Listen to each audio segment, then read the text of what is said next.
नमस्कार, स्वागत करती हूं आपका यू न्यूज़ उत्तराखंड में। आज की खास खबर हमारे संवाददाता मोहम्मद आलम की रुड़की से।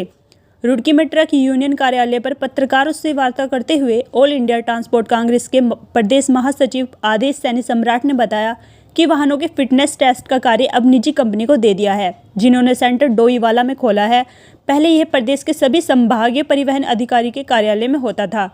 उन्होंने बताया कि यह निजी फिटनेस सेंटर डोईवाला में खोल दिया। कहा कि पहले जिस वाहन की फिटनेस 3,000 में हो जाती थी, अब वह 10,000 रुपये से अधिक में हो रही है। कहा कि अगर रुड़की की बात की जाए तो यहाँ से फिटनेस सेंटर की दूरी 70 किलोमीटर है, जहाँ एक बार में चार्ज होने के बाद भी ई रिक्शा का पहुँचना संभव नहीं है। इसके साथ ही ऑटो का परमिट 10 से 12 किलोमीटर होता है। वह इतनी दूरी कैसे तय कर सकता है? इतनी ही दूरी प्रदेश के अन्य स्थानों से भी वहाँ तक पहुँचने में तय करनी होगी। वहीं उन्होंने बताया कि इतनी दूरी पर जाने के लिए 2 से 3 टोल प्लाजा से होकर गुजरना पड़ता है, जिसका भार भी वाहन चालकों पर पड़ेगा।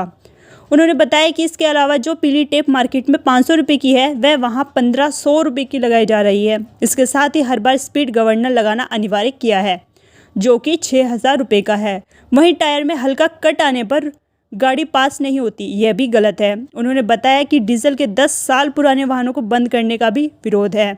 इन्हें सीएनजी में कन्वर्ट किया जाना चाहिए। इसके साथ ही भगवानपुर से बहादुराबाद जाने वाले मार्ग को बड़े वाहनों के लिए खोले जाने चाहिए। उन्होंने बताया कि इन सबके विरोध में 29 नवंबर को चक्का जाम कर सभी वाहनों के संचालक और चालक विधानसभा का घेराव करने देहरादून जाएंगे। ये हमारा उत्तराखंड में जो यहाँ पर फिटनेस सेंटर थे, हमारे सभी संभागीय परिवहन कार्यालयों में थे। उसमें रुड़की भी है, हरिद्वार भी है, देहरादून, ऋषिकेश, विकासनगर वगैरह सब जगह थे। तो सरकार ने ये फिटनेस सेंटर, यहाँ पर फिटनेस सेंटर बंद करके प्राइवेट हाथों में दे दिया, प्राइवेट संस्था को। वो प्राइवेट संस्था फिटनेस करने के लिए उसने सारी फीस अपनी 10% 20% तक बढ़ा दी और मनमानी तरीके से अपना पैसा वसूल रहे हैं वहाँ पे, और मोटर मालिकों को परेशान किया जा रहा। दूसरा, हमारी जो फिटनेस 15-20 किलोमीटर पर जाकर होती थी अपने कार्यालयों में, उसके लिए हमें लगभग 120 किलोमीटर पैदल चलना पड़ेगा अपने वाहनों को, जिसमें हमारा डीजल खर्चा, और फिटनेस अगर फेल होती है तो उसका डीजल अप डाउन का खर्चा और टोल प्लाजा का खर्चा, वो हमारे लिए बहुत भारी पड़ रहा है। हाँ, किसी प्राइवेट संस्था को दिया है। प्राइवेट संस्था को लाभ पहुँचाने के लिए हमारे ऊपर दबाव बढ़ाया जा रहा है जबरन कि 5,000 रुपये का आपका चालान होगा अगर आप फिटनेस नहीं हो। विरोध है। हम तो 29 तारीख में चक्का जाम कर रहे हैं पूरे उत्तराखंड में, और विधानसभा का घेराव करेंगे। नियम कब लागू होना था? नियम ये 2024 अप्रैल में लागू होना था, और संभागीय परिवहन कार्यालयों में ही प्राइवेट फिटनेस सेंटर खोले जाने थे। किससे समर्थन मिला आपको? हमारे पास सबके समर्थन है। ई रिक्शा है, बस यूनियन है, ऑटो यूनियन है, ट्रक यूनियन है, टैक्सी यूनियन है, एम्बुलेंस यूनियन है, सभी का समर्थन है।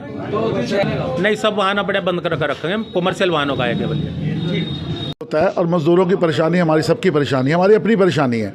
गवर्नमेंट ने इस तरह का नियम बनाकर एक प्राइवेट हाथों में सौंप कर हमारे शोषण के अलावा कोई प्रोग्राम नहीं बना, सिर्फ हमारा गरीबों का और मज़दूरों का शोषण करना है गवर्नमेंट का मेन मकसद। और इसमें गवर्नमेंट ने अब एक बात बताइए कि डोईवाला में रख दिया गया, जिसकी दूरी यहाँ से मेरे ख्याल समझता है 70 किलोमीटर तो होगी, 70 किलोमीटर है। तो रिक्शा हमारी 15 से 20-25 किलोमीटर चलती है पर डे में, और जो नई रिक्शा है वो 40 किलोमीटर चलती है। और अब ये सोचिए कि वो पूरी लागू होगी, डोईवाला जाना पड़ेगा। अब मुझे ये बताइए कि छुटमलपुर से हमारा उत्तराखंड शुरू होता है, रुड़की क्षेत्र शुरू होता है, तो छुटमलपुर, झबरेड़ा और इधर से देवबंद से लगते हुए कैसे रिक्शा जा पाएंगी, मुझे समझ में नहीं आता। ये मेरी समझ के परे है जो बनाया गया है। और मैं तो ये मांग करूंगा कि फिटनेस टेस्ट बार बार गवर्नमेंट का एक धंधा है, एक पैसा कमाने का जरिया है, इसको फिटनेस टेस्ट को खत्म किया जाए। फिटनेस टेस्ट की ज़रूरत क्या है?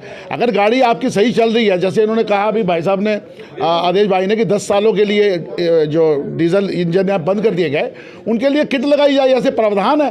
गवर्नमेंट की अपनी गाड़ियाँ क्यों चल पा रही हैं? मुझे ये समझ में नहीं आता कि एक कानून है हमारे लिए कुछ और है और पब्लिक के लिए कुछ और कानून है। तो सरकार को चाहिए कि एक तरफा उससे सबका साथ, सबका विश्वास और सबका साथ लेकर गवर्नमेंट चले, और इसमें हमें मजदूरों को सहूलियत दी जाए। हम तो पहली नोटबंदी से और इससे कोरोना काल से ग्रसित है, ऊपर से फिटनेस टेस्ट लगा के आप हमें मारना चाह रहे हैं। हम इसके लिए पूरा गवर्नमेंट का विरोध करेंगे, और हो सकेगा हम 20 रिक्शा वाले, 50 रिक्शा वाले खड़े होकर नहर में कूदने का कार्य करेंगे। इसमें सबसे पहले मैं कूदूंगा अगर इस तरह से लगाया गया।